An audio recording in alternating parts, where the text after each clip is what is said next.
Morning students, कैसे हो आप लोग। उम्मीद करते हैं आप लोग घर पर होंगे, स्वस्थ होंगे, सुरक्षित होंगे। मैं Rahul sir web English school के ऑनलाइन क्लासेस में आपका हार्दिक स्वागत करता हूं। जैसे कि स्टूडेंट आप सबको भी देता है कि हम इंग्लिश ग्रामर के हम टॉपिक्स कर रहे हैं कुछ के लिए, जिसमें 9th क्लास का हमारा काफी टाइम से टॉपिक चल रहा है टेंसेस। आज इसको एंड करते हैं स्टूडेंट्स, 10th क्लास खत्म करते हैं क्योंकि हमारे सिर्फ लास्ट टेंस बचा है स्टूडेंट, अब future perfect continuous tense. Future perfect continuous tense. अब इस टेंस का प्रयोग उस समय किया जाता है, मैंने देखो इसकी डेफिनेशन लिख दी है। इस टेंस का प्रयोग उस समय किया जाता है जब यह कल्पना की जाती है कि भविष्य में दिए गए समय पर किसी काम को चलते हुए कितना समय हो गया है। कभी हमने टाइम दिया था इतने समय में काम पूरा हो जाएगा, तो उसको चलते हुए कितना समय हो गया है वो बताने के लिए होता है। और एक चीज और ध्यान देना, इसमें वाक्य के अंत में क्या आएगा, रहा होगा, रही होगी या रहे होंगे आए शब्द आते हैं। वाक्य के अंत में रहा होगा, रही होगी और रहे होंगे शब्द आते हैं। ओके, अब इसकी स्ट्रक्चर की बात करते हैं स्टूडेंट। सबसे पहले अफर्मेटिव में स्ट्रक्चर इसकी क्या होगी है, सबसे पहले अफर्मेटिव सेंटेंस में इसकी स्ट्रक्चर देखते हैं।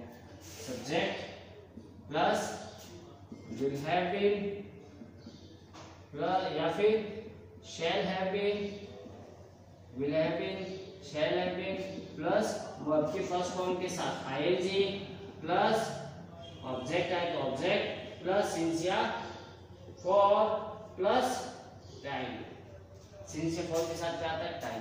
ये तो इसके अफर्मेटिव की बात है। अगर स्टूडेंट इसको नेगेटिव बनाना हो, क्या बनाना हो, नेगेटिव सेंटेंस बनाना हो, तो इसकी स्ट्रक्चर क्या होती है स्टूडेंट, सब्जेक्ट आता है, ठीक है ना, plus will not have been. Will have not been नहीं आएगा students, will have not been नहीं आएगा, विल नॉट हैव बीन आएगा। विल नॉट हैव बीन या फिर shall not have been plus verb की फर्स्ट फॉर्म के साथ ING plus object plus since या फॉर प्लस टाइम। ये इसकी नेगेटिव। अगर इसका इंटेरोगेटिव सेंटेंस बनाना हो स्टूडेंट, तो इसकी स्ट्रक्चर क्या होती है, इंटेरोगेटिव सेंटेंस। इसकी स्ट्रक्चर सेम ही होती है, लेकिन बस थोड़ा सा चेंज होता है। विल और जो शैल होते हैं ये सेंटेंस के कहाँ आ जाते हैं, शुरुआत में, बाकी कोई चेंज नहीं करता। जैसे विल या शैल, फिर हमारा क्या आ जाता है, सब्जेक्ट। अगर नॉट दे रखा है साथ में लिख दो तो not have been plus verb की फर्स्ट फॉर्म के साथ ING plus object plus since या फॉर प्लस स्टूडेंट्स टाइम, और लास्ट में क्वेश्चन मार्क आता है। देखो स्टूडेंट स्ट्रक्चर वापस एक बार, एक तो ध्यान रखना फ्यूचर परफेक्ट कंटीन्यूअस टेंस का यूज, इसमें वाक्य के अंत में रहा होगा, रही होंगी, रहे होंगे, लेकिन ये ध्यान रखना हमें ये बताएगा कि भविष्य में दिए गए समय पर हम टाइम दिया था, कितने समय में कार्य पूरा हो जाएगा, काम को चलते हुए कितना समय हो गया है, वो बताने के लिए होता है कि भाई इस काम को करते हुए मुझे इतने टाइम हो गया है, होगा, है ना, तो वहां ये यूज होता है। हम सेंटेंस करेंगे तो आपको समझ में आ जाएगा students. Affirmative, negative, interrogative, negative हमने साथ में लिख दिया है, इंटरोगेटिव अलग होता है, नेगेटिव हमने साथ में लिख दिया दोनों, इंटरोगेटिव नेगेटिव। अगर नेगेटिव नहीं होगा तो नॉट हट जाएगा, अगर नेगेटिव होगा इंटरोगेटिव में तो नॉट यहां लगेगा, बस इतना ही है, ठीक है। Subject will have been, shall have been plus verb की फर्स्ट फॉर्म के साथ आएंगे प्लस ऑब्जेक्ट प्लस सिंस या for plus time. Point of time और पीरियड ऑफ टाइम हमने दोनों बात की थी, पीरियड ऑफ टाइम के साथ सिंस का और point of time, sorry, period of time के साथ फॉर का और पॉइंट ऑफ टाइम के साथ सिंस का यूज होता है, हमने बात की थी स्टूडेंट। अब जल्दी से स्टूडेंट इसकी स्ट्रक्चर और इसकी डेफिनेशन को राइट डाउन कर लीजिए, फिर हम स्टूडेंट इसके कुछ एग्जांपल्स चलते हैं और फिर हम टेंसेस की क्लास को एंड करते हैं।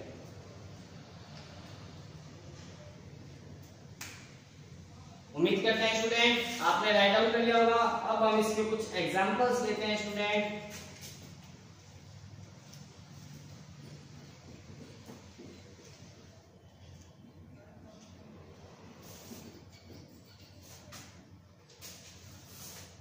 लेकिन एग्जांपल से पहले एक बार ऊपर में वापस इसकी स्ट्रक्चर लिख देता हूं। Subject plus will have been या फिर shall have been plus verb की फर्स्ट फॉर्म के साथ ING plus object plus since या फॉर प्लस टाइम।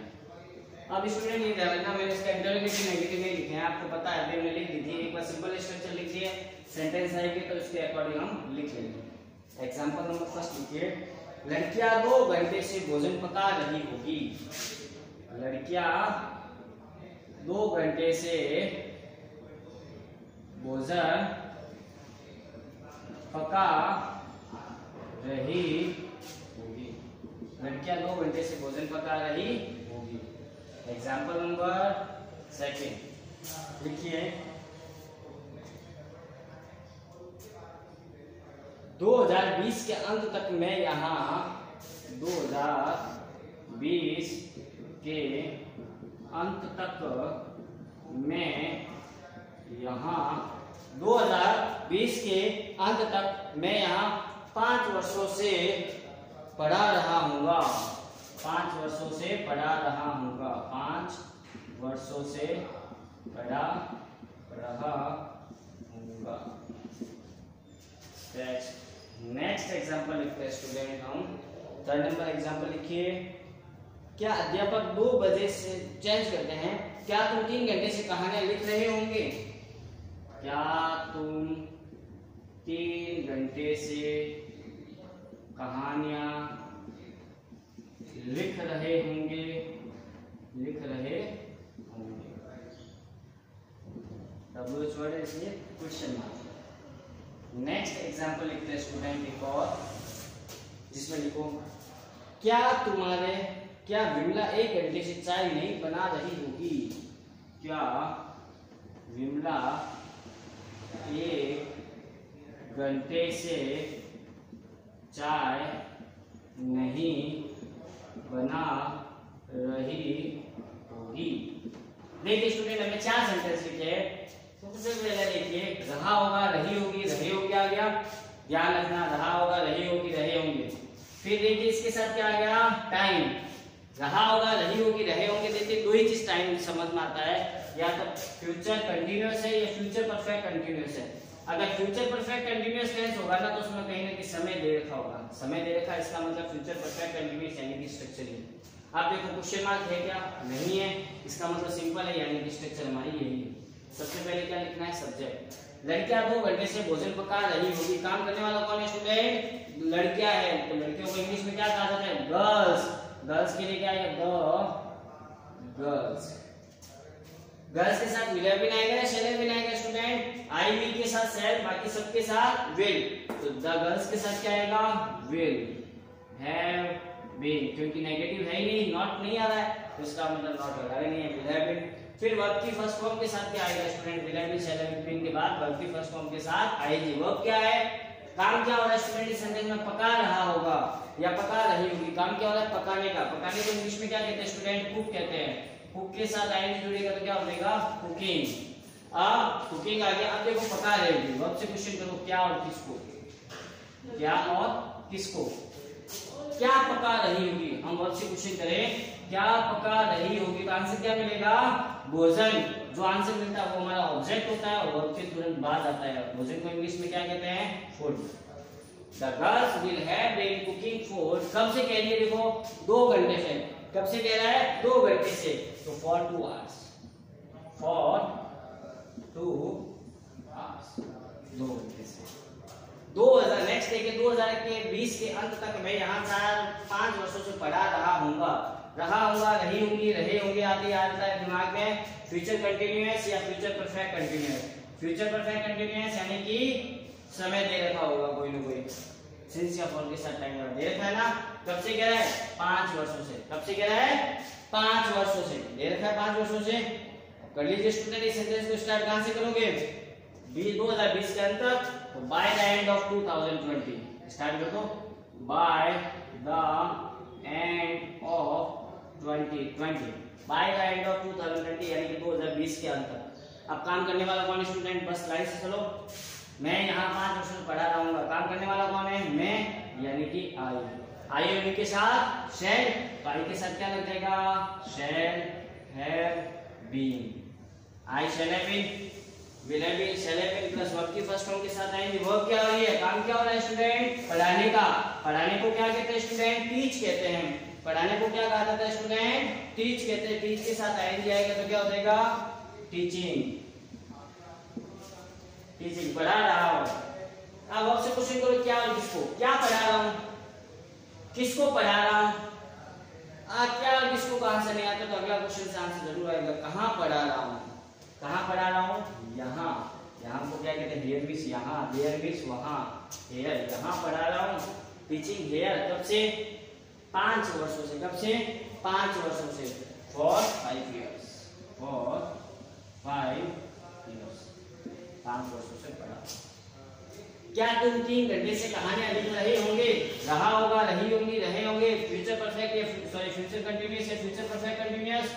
अगर फ्यूचर परफेक्ट कंटीन्यूअस तो सीन से फॉर के साथ टाइम ऑर्डर 3 घंटे से ये रखा है। इंटरोगेटिव है तो सबसे पहले तो विल आएगा, आगे क्या आएगा, शैल। वो किसके अकॉर्डिंग आएगा, हमारे विल शैल सब्जेक्ट के अकॉर्डिंग आएगा। विल या शैल किसके अकॉर्डिंग आता है, सब्जेक्ट। सब्जेक्ट हमारे क्या है, तुम। क्या तुम 3 घंटे से कहानी लिख रहे हो, काम करने वाला कौन है, तुम, यानी कि यू। आई और यू के साथ है, बाकी सबके साथ विल, तो यू के साथ क्या लगेगा, विल लगेगा। वेरी गुड, विल यू फिर हैव बीन। काम क्या हो रहा है स्टूडेंट इस सेंटेंस में, लिखने का काम हो रहा है। काम क्या हो रहा है स्टूडेंट, लिखने का। और लिखने को क्या कहते हैं, राइट। राइट के साथ आइन जुड़ेगा तो क्या हो जाएगा, writing. Will you have been writing, क्या तुम लिख रहे होंगे, क्या लिख रहे होंगे। वर्ब से क्वेश्चन करो, क्या और किसको, क्या लिख रहे होंगे। आंसर क्या आएगा, कहानियां। और कहानियों को इंग्लिश में क्या कहा जाता है, स्टोरीज। क्या कहा जाता है, स्टोरीज। सबसे कह रहा है 3 घंटे से, 3 घंटे से कह रहा है तो क्या लिखोगे, सिंस या फॉर, क्या लगोगे, सिंस 2 o'clock, 3 घंटे से या 3 बजे से। सॉरी एक सेकंड, सेंटेंस को, हाँ 3 घंटे से ना, for 3 hours, for 3 hours। Will you have been writing stories for 3 hours? क्या तुम 3 घंटे से कहानियां लिख रहे होंगे। क्या विमला 1 घंटे से चाय नहीं बना रही थी होगी। क्या विमला 1 घंटे से चाय नहीं बना रही होगी। तो रहा होगा, रही होगी देख के आपको आना चाहिए फ्यूचर कंटीन्यूअस या फ्यूचर परफेक्ट कंटीन्यूअस। लेकिन यहाँ फ्यूचर परफेक्ट कंटीन्यूअस होगा क्योंकि क्या कह रहा है, 1 घंटे से कह रहा है ना। अब देखिए फ्यूचर परफेक्ट कंटीन्यूअस आते स्ट्रक्चर ये क्या से स्टार्ट, क्वेश्चन मार्क, तो विल या शैल। विल आएगा, शैल आएगा, यहाँ पे स्टूडेंट विल आएगा। क्यों आएगा, क्योंकि सब्जेक्ट हमारे क्या है, विमला। विमला आई के अलावा आते ही क्या आता है, वी, सॉरी विल आता है। Vimla, will, Vimla have been तो आएगा, लेकिन साथ में सेंटेंस में देखिए क्या दे रहा है, नहीं। तो नहीं दे रहा है ना, तो सब्जेक्ट के बाद में लगता है will Vimla not have been. क्या कर रही है, काम क्या हो रहा है, बनाने का। बनाने को इंग्लिश में क्या कहते हैं स्टूडेंट, मेक कहते हैं। मेक के साथ आईएनजी जुड़ेगा तो क्या हो जाएगा स्टूडेंट, मेकिंग। क्या नहीं बना रही होगी, आंसर क्या आएगा, बना रही होगी। क्या बना रही होगी, चाय। तो चाय को इंग्लिश में क्या कहते हैं, टी, मेकिंग टी। कब से कह रहा है स्टूडेंट, देखिए पिछले 1 घंटे से, फॉर 1 hour, फॉर 1 hour। तो स्टूडेंट जल्दी से उम्मीद कर रहा हूं आपको समझ में आया होगा। जल्दी से इसको राइट डाउन कीजिए, स्क्रीनशॉट ले लीजिए।